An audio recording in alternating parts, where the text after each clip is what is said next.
Hello kabayan! Always think positive! Hello, good morning. Ang oras po ngayon ay 5:45 ng umaga. Kaya madilim pa. Nagdi-deliver na po tayo ng catalog. So, kasi pag alas 6 na, sobrang taas na nung araw. Kaya maaga akong umaalis. So, yan. Dala natin yung trolley. Deliver tayo. Madilim pa. Tulog pa yung mga tao.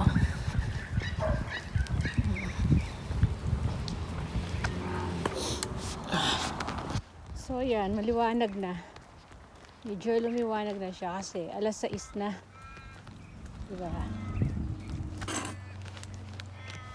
Hindi na nakakatakot. So yan.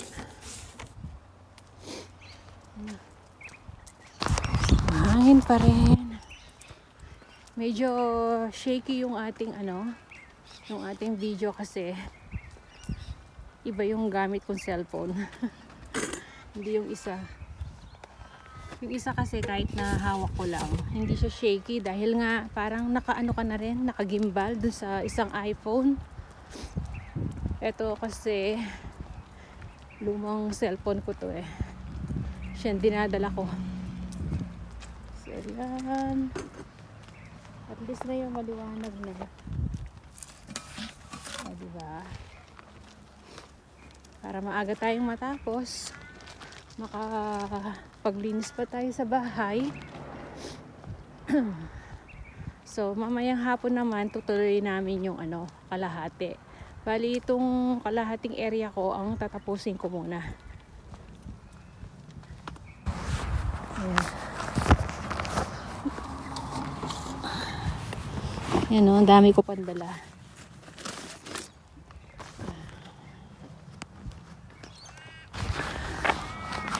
Buhay walker. At least na to? Exercise, di ba? Exercise. Yan. Ang dami rin nagdi-deliver ng mga ano ba tawag dito? Dyaryo. So, kita na lang tayo ulit mamaya. Baka daanan natin yung yung mulberry. Kuha tayo mamaya ng mulberry dun sa sa tabi ng daan. So, see you na lang ulit mamaya. Malapit na tayo matapos. Ayun may kumukuha ng mulberry. Yung tao doon. Yung may anak. Kinakain din niya yung mulberry. O, diba? Sabi ko sa inyo eh. Ayun nandun ayun yung magtatay. Doon tayo kukuha ng mulberry. So tapusin ko lang to. So yan. Dalawa na lang yung di-deliver ko. Tapos kuha tayo ng mulberry dito.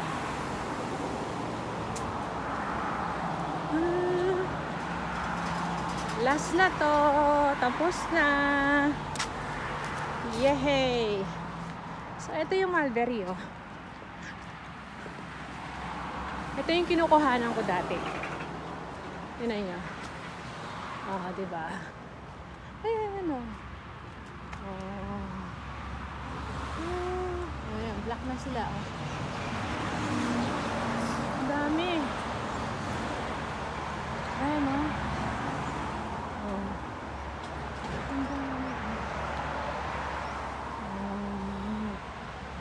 Grabe bunga. So yung black lang ang pwede. Ayan. Diba? Ano siya? Ang dami. Kuha tayo. So yan, kuha tayo. Ayan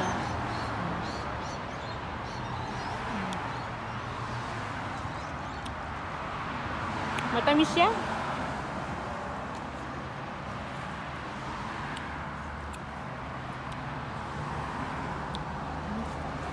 Ito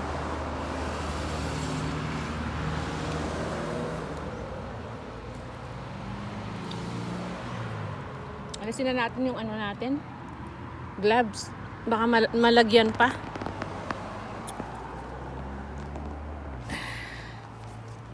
Ayan. Ang daming bunga. Ayan o. Ayan. Ang daming black.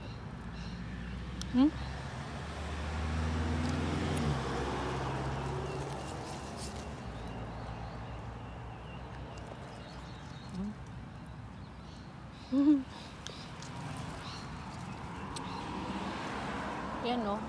Ito. Yung iba maasim. Pero yung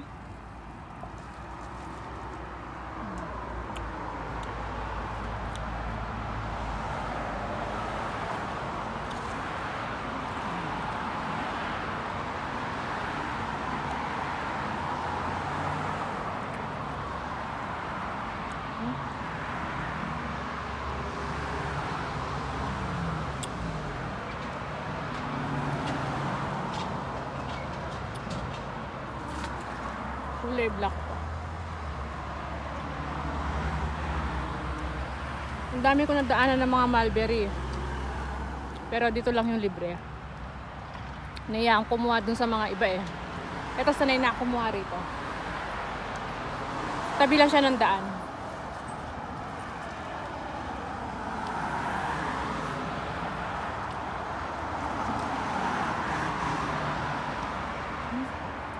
Ang dami black. Ano yun? Ba?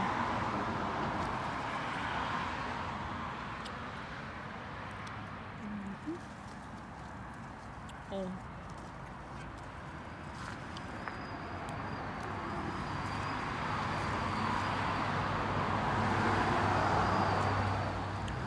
Matatamis siya.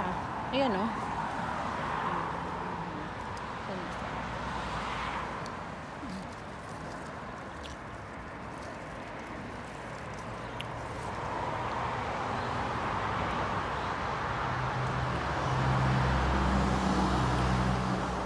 Ayan o.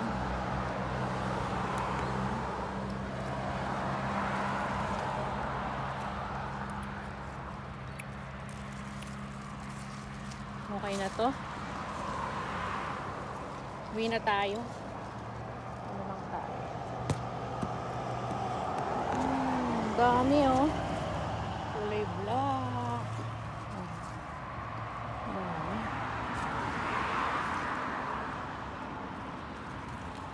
So yan. O diba? Meron pa. So yun nakuha natin. So uwi na tayo. Nakakain na rin tayo. So yan, dito na tayo sa bahay. Lapit lang yun eh, yung kinukuhanan ko ng mulberry. Dito lang sa may malapit sa kalsada. So kapag yung dalawang ano doon, mailbox, yun ang huling nilalagyan ko. Dinadaanan ko muna yung ano. After kong ilagay yung dalawang catalog, yun. Kukuha ako ng mulberry. Kaya ngayon, naisipan kong pakita uli sa inyo. Ang daming bunga, no? Tapos yung mga nadadaanan din ako doon sa mga nadideliveran kong iba.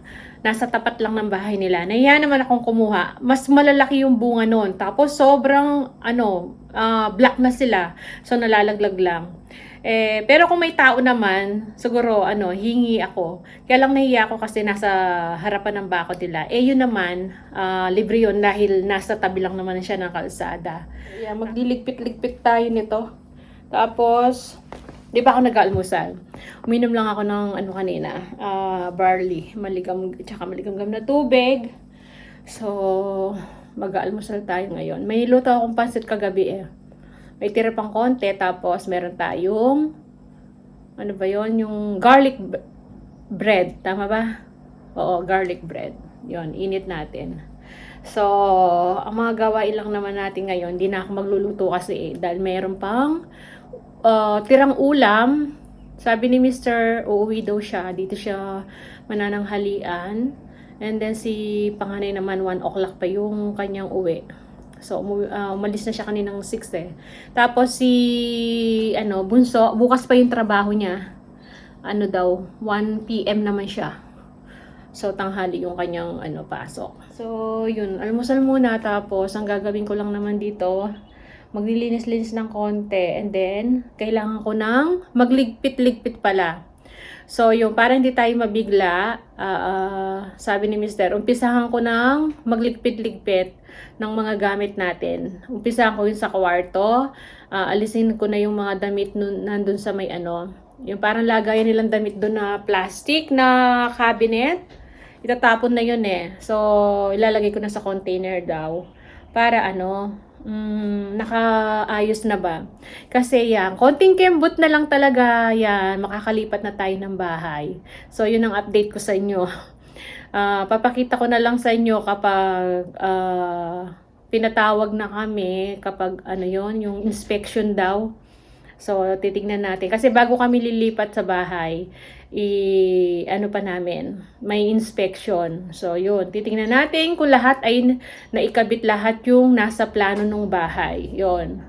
Ganun yung in-email nila. So, ngayon, nilalagay na lang nila yung mga kulang-kulang sa taas. Nakapag-tiles na sila eh. So, susunod na yung mga kuryente. Maglalagay na ng mga kuryente. Mga ilaw, yung mga yun. Tapos, yung sa labas. So, konting-konti na lang, konting tiis na lang, konting kembot na lang ba. Kaya ganyan, para hindi tayo mabigla, magliligpit-ligpit na daw tayo, sabi ni Mr. Si panganay nakapag box na siya. Na-box na niya lahat yung mga collection niya. So, ang ayusin na lang yung mga damit niya, tapos yung mga gamit niya pang iba. So, ako, umpisahan ko yun sa kwarto, tapos palabas tayo nun, dito sa kusina, salas. Para hindi nga naman tayo mabigla, kasi kapag lipatan na, kapag doon ka palang nagliligpit, di ba na parang nakakapagod. Tapos pagdating doon, mag-aayos ka na naman. So, kaya unti-untiin ko na, dahil meron naman tayo lalagyan dyan ng mga containers. So, yan, see you na lang ulit mamaya. So, ayan, dito na tayo uli.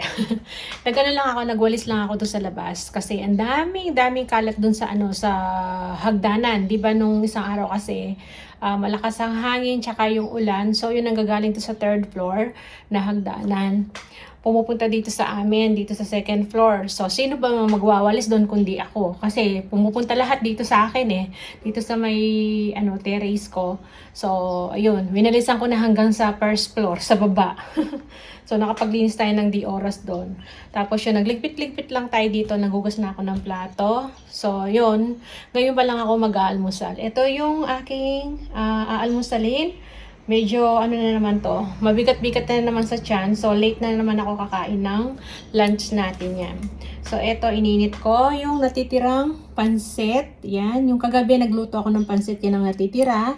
Tapos, meron tayong boiled egg. Yan, sinama ko na lang dyan. Tapos, eto yung ating garlic bread. Ininit ko na rin. Ayan.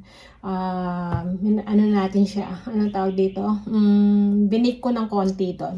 Tapos, meron tayong Milo. Pero nilagyan ko ng konting coffee. Kaya parang lasang mocha to. Tapos nilagyan ko ng coffee mate. Ayan. So, yan yung almusal natin. O, diba? Mabigat-bigat to para sa almusal. So, hindi ko alam kung makakapag-lunch pa ako mamaya. Bahala na. So, ayan. Balik ako na lang kayo uli mamaya. Kasi after ko nito, magliligpit na ako dun sa kwarto. Nakahiga pa si Bunso ako. Mag-umpisa na akong magliligpit sa mga gamit-gamit, sa mga damit. Ayan, lalagay ko na sa container. So, tingnan natin kung madudugtog pa natin yung gagawin natin mamaya. So, ayan, dito na tayo sa kwarto. Ayan ang mga ililigpit ko. So, yan, wala nang takip yung iba. Sira-sira na halos yan. So, pinagtsatsagaan na lang namin. Di na kami bumili ng bago kasi lagay ng gamit. Kasi nga, di ba, masasayang lang din. So, paglipat na lang natin, may lagay naman doon. So, tatanggalin ko lahat yan. Ayan, pasensya na dyan, maraming kalat, mga nakasabit. Kasi talagang hindi na ako nag-aayos ng So, ngayon na lang, liligpit ko. Tapos, ayun na yung mga naka-vacuum bag, yung mga pang-winter na kumot, tsaka yung mga sweater natin. Yun. So, yan pa yung mga ito yung mga gagamitin nating emptying container. So, dyan ko lahat lalagay. Yan. Si panganay nakapagligpit. Napakita ko sa inyo mga box. So, yan. Yan yung kay panganay. Yung mga collection niya, nakabox na lahat yan. So, maliligpit na lang niya yung mga cabinet niya yan. Kapag talagang, na tayo, lilipat. So, at least sa kanya, yan, binax na niya. Diba?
So yan, break muna tayo. Nagutom kami. Nagpalibre kami kay kay panganay yan. Humingi ako ng pambili ng udon, noodles. Ayan. Ito, beef udon to. Tapos yung kay Mr. Chicken udon. Udon ba? Udon? Tapos yung kay Bunso, teriyaki chicken. Ayan, kumakain din siya. So, malamang ito na yung dinner namin. Ano na ng oras? 3:30. Di ba ako tapos magligpit? Nakakaano, di ba? Para start to stop ako. Nakakapagod din pala yun. So, ayan, kain tayo. Ayan po, merienda at dinner na rin. Pag hindi ginutom. So, ayan, see ya! Taran! Ayan po, natapos na. O, diba? Nawala na yung plastic na cabinet natin na sira-sira. So, yan palang mga container, nilagyan ko ng mga pangalan para alam nila. Lalo na kay Papa. Tapos, yung kay Bunso, ayan, binuksan ko na lang para hindi siya mahirapang maghanap. So, ganyan ang ginawa ko muna. So, sa susunod na lang tayo maglilinis uli. Nakakapagod din pala. Tama si Mr. na kailangan paunti-unti tayo maglinis. So, kapag minsanan, nakakapagod. So, yan lang po. Maraming salamat. Kita-kita na lang tayo sa mga susunod namin video. See ya!